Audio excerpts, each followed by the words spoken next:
Something else that's interesting about the text is that the author is present in the text. And here's what I mean by that.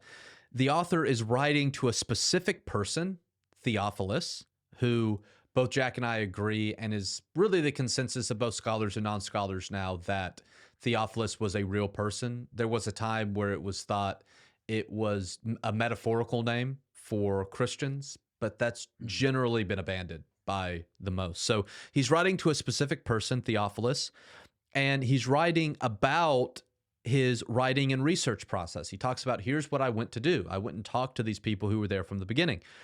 This adds some probability to the fact that the historical attribution is correct, because it is more likely that the audience knew who the author was. And part of this is dependent on who we think the audience is.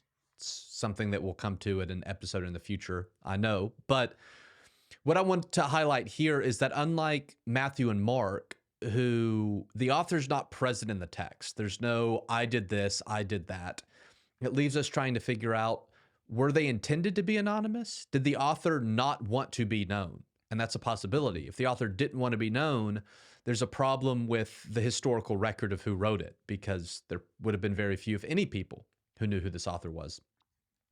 Luke's different because he's writing to a person, Theophilus, who I believe is the patron who commissioned and financed the writing of the gospel. And so since this guy paid the author and came to him and said, hey, I want you to write down, I want you to go investigate and write all these things down, at least somebody, and it was probably written not just for Theophilus, but for a group of people around Theophilus, they all would have known who wrote it. So this raises the likelihood in the Gospel of Luke, unlike all the other Gospels, that maybe the historical evidence is true.